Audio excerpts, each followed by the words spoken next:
Hi everyone, and welcome back to day 14 of my 25 days of Christmas. We are past the halfway point, which is just absolutely crazy, but if you haven't been following along, just give you a little spiel on what my 25 days of Christmas is. I am posting a new project every single day for the first 25 days of December leading up to Christmas. So we are on day 14, and yeah, I love this one. I love it, love it, love it, love it, love it. I will be honest, this design took me a little bit to get here. I had some other things in mind that I really wanted to try to do, and none of them worked out. I wasn't getting what I really wanted, and so I finally settled on this design, and I absolutely love it. So I hope you are ready to go. We are going to be featuring the Sweetest Time bundle, which is the Sweetest Time stamp set, and the Sweetest Borders dies, which are really, really fun. So, let's do stamping first, just because we're going to have to do some die cutting after this. So I'm going to be using Coastal Cabana. Ooh, and I just stuck my finger all up in it. Let's find a paper towel so I don't get ink all over a bunch of stuff in my office, which is probably going to happen anyway, but we shall try to prevent it as much as possible. So, Coastal Cabana ink. I have this rectangular piece of Whisper White here that we're going to use for our sentiment.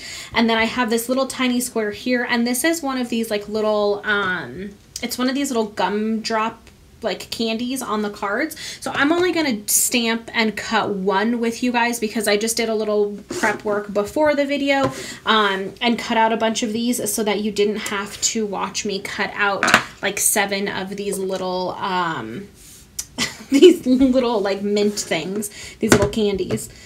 So now I'm going to take my sentiment, and on this smaller rectangular piece of Whisper White, I'm going to stamp my sentiment that says wishing you the sweetest season, which I think is just adorable. So cute. And I really love the, I'll zoom in a little bit so you can see it a bit more. I love the text, like the font on with this set. I think it's really, really, really cute. So yeah. Anyway, so that is all of the stamping that we're going to be doing. So again, I'm only doing one of these little candies. I don't know if they're peppermints or what they are. They look kind of like peppermints. I'm only doing one of them. On my card though, I have 7. So I would just say stamp a bunch of them and then cut them out. Oh yeah, here, see? So this is what I did. I just took a big long scrap and I just stamped a bunch of them and then I cut them out. So like I said, I did that ahead of time so that you didn't have to sit and watch me cut out a bunch of little peppermints or whatever they are. So I'm going to take that, set that off to the side. I'm going to grab my piece here of Flirty Flamingo, and I'm going to be grabbing this die from that die set. So what I'm going to do is I'm going to just place it down near the edge when I cut it, and I'm going to cut that little border off of my piece of Flirty Flamingo. And then there is this little teeny tiny circle die to cut out that little peppermint that I was just showing you guys. So let's grab my cut and emboss machine. And whoops. So let's take this piece and I'm going to put it this way just so it goes in a bit nicer. And where do I want it? I'm going to put it about there, I think. Yeah. And then I'm going to take my little peppermint here and just put the little circle. I will tell you, it's a pretty tight fit with the peppermint die. So I would just say, ooh, see, in this one I'm moving around as I'm placing this on. I would just say, don't worry if it's not 100% perfect, because it's going to be a little difficult to get it 100% perfect. And I feel like this keeps shifting and I don't like it. Okay. I'm just going to go with it. I'm just going to cut. So push my sandwich through there. Did you guys see I finally got a new plate? I'm so excited. Actually, so I will share a little tip with you guys while I'm talking about this. So do I have, oh, my other plates over there. So when you buy replacement plates for the cut and emboss machine, you get 2 clear plates.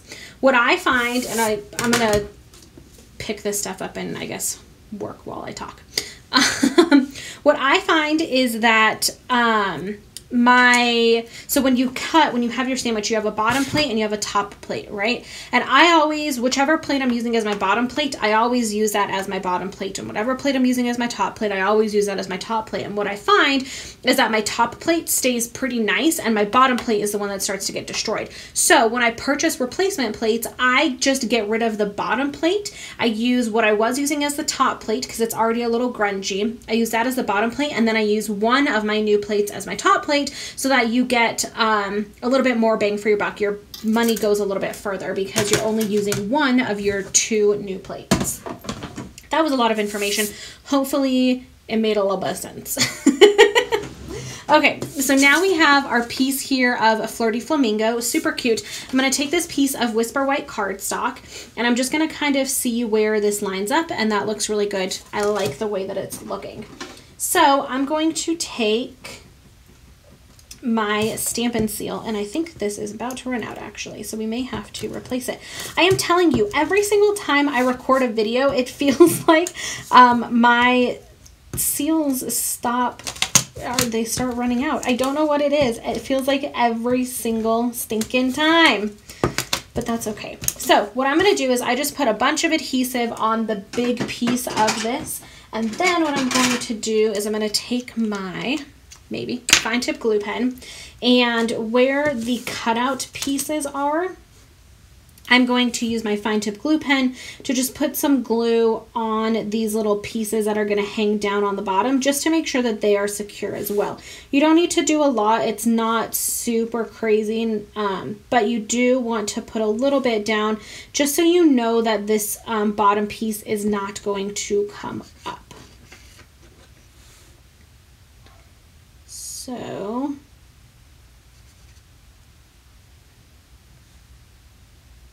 I think that's probably good. I'm just being extra cautious. Okay, so now I'm going to take my piece of Whisper White here, and I'm just going to line this up.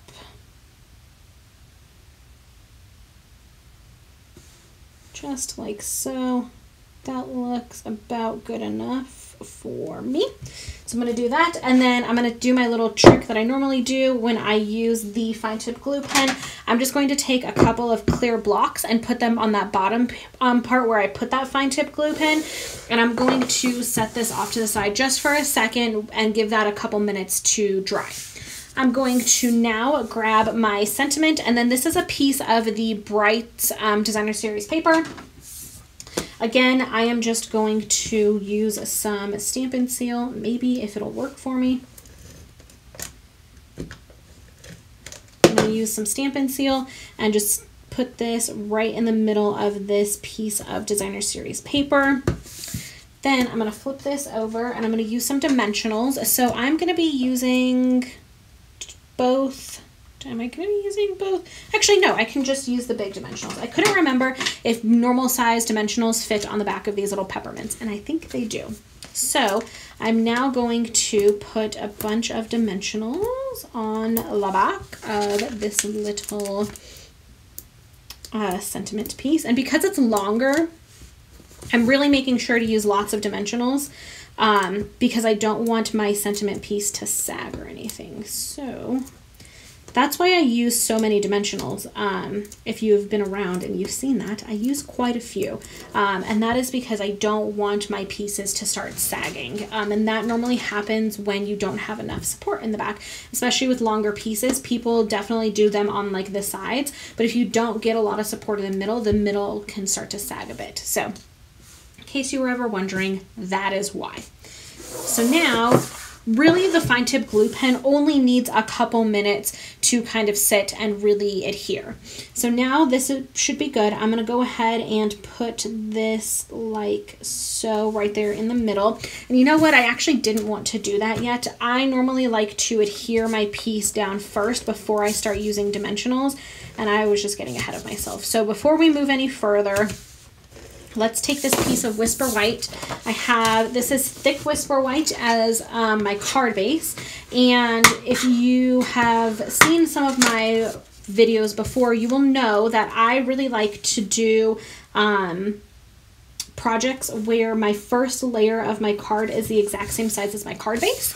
It just gives it, so you can kind of see, it gives it a really nice seamless look. So instead of just putting this piece of Flirty Flamingo down on my card base, I actually have that extra layer. It gives it some more stability and some strength, and I really like it.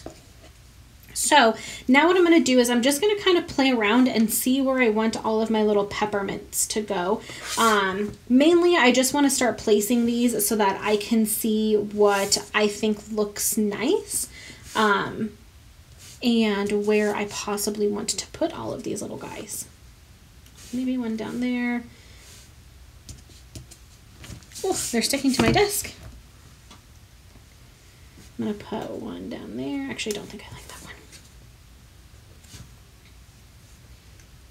One right there, maybe.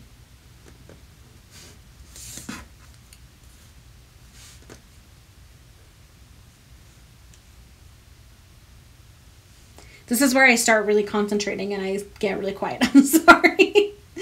And then maybe one right there.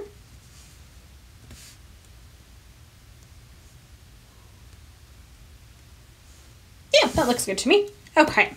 So now I'm just going to start taking some more dimensionals, and I'm going to pop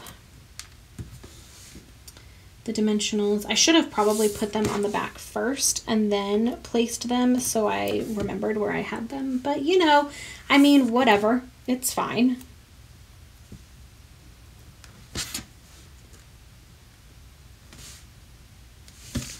Ugh, these are so cute. I love these little peppermints. And the regular size dimensionals do fit on the back. They are a bit of a snug fit.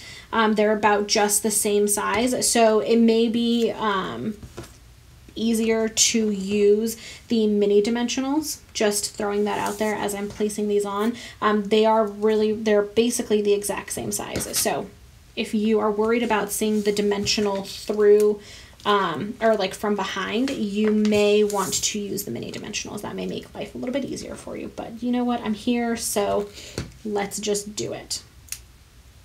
Okay, so now I'm going to start taking the backings off and actually place these guys down.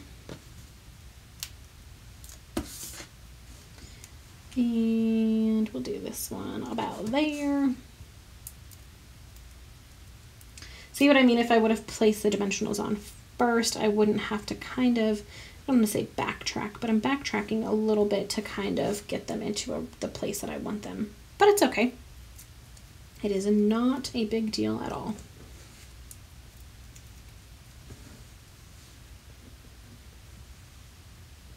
These little things are just so stinking cute. I love them. Actually, let's move this one over just a smidge. There. I like it better down there.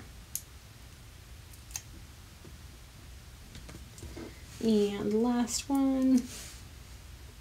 Perfect. Okay. Yes, I adhered all of them down. I just wanted to make sure I didn't miss one. Okay, so the last touch to this, and you don't have to do this piece. You could stop right here, and the card is beautiful, and I think it looks fantastic. But I'm going to take it one step further, and I'm going to use these pearl basic jewels. And I'm just going to put one pearl in the center of each of these little peppermints. I just think they look super, super cute. I'm using my Take Your Pick tool to pick them up. And they just pop in really easily right in the center. And like I said, I think it just looks super, super cute. And it just adds an extra little something, something to the card. When you pick it up and you're really looking at it, you don't notice it at first, but then every once in a while, this light will hit it and it kind of shimmers and they look really sweet. So I really hope you guys enjoyed today's project. I hope you have been enjoying my 25 days of Christmas. It has been a lot of work, a lot more work than I was anticipating. I knew it was going to be a lot of work, but it was just a lot more. So I really hope you guys are enjoying this, and I hope you enjoyed today's video. As always, you can purchase all of the products that I've talked about 24/7 just by going to littlemooncreation.stampinup.net. Everything, all of the specific products, paper sizes, all of that good jazz about this project specifically are in the coordinating blog post, which is the first link in the description box below. And you can also just visit littlemooncreation.com, which is just my website, to see the blog post for this video or for this project, for all of the projects coming leading up to this, and all kinds of fun stuff happening over there. So I really hope you guys are having a fantastic day, and I will see you in the next one.